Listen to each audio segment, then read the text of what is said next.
right, guys, welcome back to another video. As usual, make sure to hit the subscribe button if you do enjoy what you see throughout this video, as I do upload daily gaming content. And also make sure to check out the link to my Spotify in the description. But let's start off here with a news story that was making its way around the internet later on in the day yesterday. And it just seems like it's that time again where the question of Xbox and will the hardware at the very least be around in the future gets brought up by these industry analysts.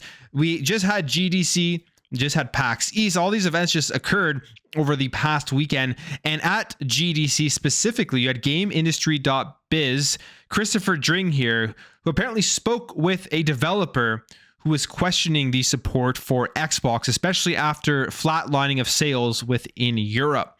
This here was reported by their YouTube channel. And it says this: that's according to GamesIndustry.biz head Chris Dring, who said his takeaway from GDC last week was that he thinks Xbox is in real trouble as a hardware manufacturer. He says, the other thing I heard it from a very prominent company and a not so prominent company, was Xbox's performance in Europe is just flatlining, saying you can follow our monthly coverage in the games market and you can see that Xbox sales are failing, and it's been falling all throughout last year, and it's falling even harder this year. The phrase one major company who released a big game last year said was, I don't know why we bothered supporting it. It says, we mentioned on a previous podcast that we'd heard retailers in Europe are considering or have already been cutting back their Xbox stock on their shelves. Hardware, games, that kind of thing. And now you've got third-party publishing going. We're putting in a lot of effort trying to create a Series S version and an X version of a game, when, to be honest with you, for us, the market is PC and PlayStation 5. So that is a huge statement here from Chris Dring and the things that he has heard at GDC. Now, obviously, again, this is just somebody saying that they heard something. There's no sources. There's no mentioning of the publisher or developer of who would have said this to him. But this is him obviously looking at the sales numbers, specifically in Europe, as GamesIndustry.biz is based there. They report a lot of the European numbers. They report the British numbers, all of that stuff. And the sales of the Xbox Series X and S, if you just take a look at those numbers, have not been increasing. They have been flatlining, as he does say here. And then it's, of course, because of those reasons, developers here apparently are questioning whether they want to put in the time, the resources, the money into actually developing those versions of the game for the Xbox, specifically the Xbox Series S. I don't fully understand how there is that big of a constraint to develop a game for the PS5 and the Series X, as they are very similar and they both use essentially the exact same technology. In fact, it probably would be easier to get better performance on the Xbox Series X with the more power in there and all of the tools that are available to the Xbox Series X. But because there are more PlayStation 5s, especially in the European region, they, I guess, use that as the benchmark when making the console versions of these games. I could see them having to make more changes and more time and optimization to get the games running on the S because of the less power. However, we have seen tons of games run very good, especially from AAA developers on the Xbox Series S. But according to Christopher Dring here, there's now this questioning about the Xbox hardware in the future. He goes on here and says, and with Xbox putting some of the games on PS5, from what I understand, the majority of them will be coming across at some point. Assuming it progresses as Xbox believes it probably will, I think Xbox is in real trouble as a hardware manufacturer, and that was the thing that came out of GDC for me. So out of everything at GDC, that was one of the main things he took away from that conference. He says, I thought it would be fine, but then I didn't really factor in that some developers and publishers might just go, yeah, I don't, is there any point? And that is when you lose it. So those are big statements here from Christopher Dring. It's really up to you to decide whether you believe it or not, or if he is just kind of out here creating those headlines to try to get those clicks into the negativity of Xbox. And that is one thing that's kind of muddied the waters over the last few years, is that when you see reports like this, especially because there has been a lot of stuff that has been reported and just has not been the full truth of the matter. I think the whole thing with Starfield going over to PS5, and then Phil Spencer literally coming out that business update and saying that was not one of the games that was coming over. That has completely just destroyed, I think, a lot of faith in people. When they hear these reports, they probably think, for a lot of it, it's just for the negative clicks that the negative Xbox articles do generate. I mean, you can see the traction, you can see the engagement when there are major negative Xbox articles that do come out. But this may potentially be a thing. We don't actually know. We have to take his word or not from what he has heard. You can look at the sales numbers, and the Series X and S consoles have definitely flatlined in certain parts of the world. But the fear of not having Xbox hardware going forward, to me, still doesn't make any sense, especially because I guess some people listen to some of what Xbox says and some of what Phil Spencer says, but ignores the other half of what Phil Spencer says, and mainly because they literally did come out at that Xbox business update and said that there will be more hardware in the future. And we've heard all of the rumors about the Xbox handheld. And besides just the hardware perspective of things, the amount of users on Xbox is doing very, very well. So as a brand, as a company, Xbox is going to be fine. It's just that question around the hardware is something that's going to continue to pop up. But we're going to get another generation of Xbox. I mean, they've already said this, and we're hearing even more talks about the Xbox hardware in terms of the handheld, as Phil Spencer in an interview was asked about the rumors about the handheld, and he revealed what he would want from the handheld itself. Now, he doesn't specifically say they are working on a handheld, but if you read in between the lines, he potentially could be hinting here as to exactly what they are going for, and it just sounds phenomenal. I really, really hope they do this. On my stream last night, or on Sunday, I should say, I really want them to create an Xbox handheld that is native, has a console experience, allows you to play everything within the Xbox ecosystem and not just Xbox Game Pass. But speaking in an interview with Polygon, Spencer discussed various existing PC gaming handhelds, listing everything that he would add to the experience of using them to make them feel like an Xbox. He says this includes having access to all your games with associated save files, which would be a huge, huge win if they were to release that. I think with that alone, people would go out and buy this thing. Says being able to boot into the Xbox app full screen, but in compact mode, and having all of the social experiences normally found on Xbox. That'll be another major bonus. Specifically, this is his quote. He says, like, I want it to feel like the dash of my Xbox when I turn on the television, except I want it on those devices.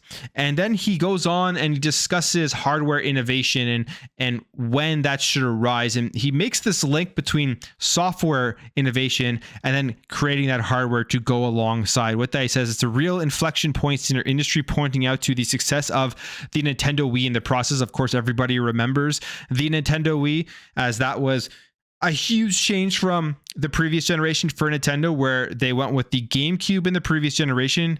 By all accounts, was a power move. By then, they tried to compete on power, and that just didn't end up working very well for them. And then in the next generation after that, they created the motion controls, and they just expanded the broad range of their market. Everybody was buying the Nintendo Wii just to literally play Wii Sports, and probably didn't play anything else after that. But you had grandmas buying it, you had kids buying it, and you had hardcore gamers buying the Nintendo Wii. So it was a great move with the hardware innovation that went alongside with that software. And I think that's kind of what he is getting at there.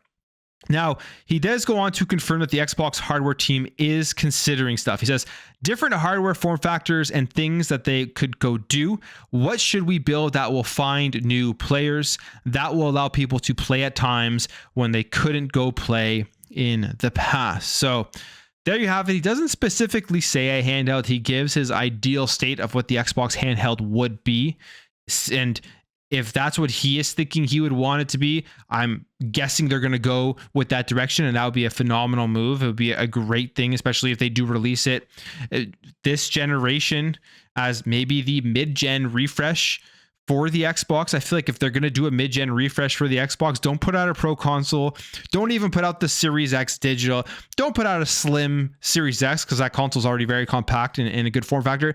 Put out a handheld to go alongside, release it before the Nintendo Switch 2 comes out, and then boom, you're going to have a competitor for the growing handheld market that we are seeing is taking off with all of the PC handhelds coming out. And one of the main complaints that I think most people have about these PC handhelds, like with the Lenovo and the Asus and and I guess now the MSI one, is it's running native Windows, and this is not a good experience for people who just want to pick up that thing and play games. They want to have that easy access and convenience to their games on the handheld. So that's what Phil Spencer is saying, and this completely contradicts this interview coming out at the same time as you have the gamesindustry.biz hearing things about how developers want to abandon the hardware and that the future of hardware for Xbox is looking grim, and those types of thoughts on the Xbox future. I mean, so it's really hard to believe what is true and what is going to be happening in the future, but I think Xbox is going to be fine, and I think we will be getting more hardware as we move forward. All right, let's go over here and let's talk about a new Xbox controller quickly, because there was a leak here for the Nocturnal Vapor controller that they're going to be releasing as a part of their Vapor series. It's going to be releasing April 9th, and it's expected to be $70. This comes via the reliable data miner Bill Kuhn, who found the information on this. And if you want to just quickly see the look of this controller, if you're someone out there who wants to collect all the different styles and colors of Xbox controllers, because we know that they have a ton of them, this will be the next one on your radar coming out April 9th. So quickly wanted to just go over that, as it's a pretty cool looking controller. I'm not a big fan of this whole Vapor thing that they have going on here with the front of it, but I do kind of like some of these tones that they have on this controller itself. Let's jump over here. Let's talk about Elder Scrolls 6, because yesterday Elder Scrolls 6 turned 30 years old, which is crazy to think about. We're already 30 years since Elder Scrolls came to us as a video game, and now we're all waiting for the Elder Scrolls 6. So we know that they are working on it, and they talk a little bit about the game itself to get people's excitement up for when eventually we're going to be able to see it and hear more about this game. They put out a post on social media celebrating the 30 years, and in that post they do mention this: last but not least, yes, we are in development on the next chapter, the Elder Scrolls 6. Even now, returning to Tamriel and playing early builds has us filled with the same joy, excitement, and promise of adventure. So they have early builds now of the Elder Scrolls 6. Not surprising, because they did give us that splash screen and announce this back in 2018, but that is the next major release coming out from Bethesda. If you thought Starfield was big, this thing's going to be even bigger, and it's going to be insane. That first time that Todd Howard comes onto the stage at an Xbox showcase and gives us that reveal, that gameplay reveal of Elder Scrolls 6, that will be just insane moments in gaming. So I'm really excited about this, and obviously who knows when we will see this. I doubt we're going to see it this year. Maybe next year will be our first look into what they have in store for us for Elder Scrolls 6. And finally, let's talk about this, as Final Fantasy 16, as we know, released on the PlayStation 5 as a console exclusive. It is coming over to PC, and this is one of those games that I said, or at least I thought, will be coming over to Xbox at some point in the future. I don't think this is going to be a Final Fantasy 7 remake situation. We know that the timed exclusivity is going to be ending at some point, and Naoki Yoshida, the producer of the game, does hint that they are working on bringing Final Fantasy 16 to more platforms, which you could assume would mean coming over to Xbox. This is a quoted exchange on his discussion about this. The question here is, so is it tough for you and the team to say goodbye to all these characters in this DLC? Here's what he says: it's not over in the sense that we have the PC version. Once the PC version is released, we're thinking about hopefully moving to other platforms as well. However, that's not really talking about the story. It's more about moving it onto different platforms. So there's a sense that while the project is still going, there is not that sense of being sad and having to leave them yet. But I'm pretty sure that once everything is released and we've moved on to the next project, that would be the time where it kind of hits us that, oh, it's really over. So he essentially says here, this game, they're going to be working on it to bring over different platforms. My guess is that that timed exclusivity deal has come to an end, or is coming to an end relatively soon.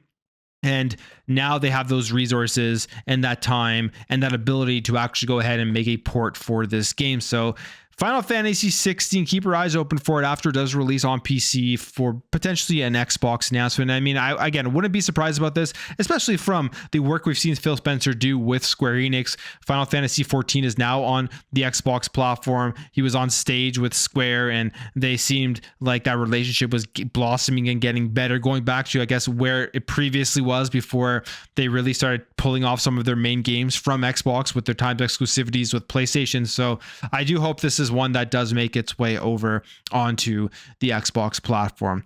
But I'm going to end the video there, guys. If you did enjoy this video, make sure to hit that thumbs up. If you are new here, hit that subscribe, and I will catch you guys in the next video.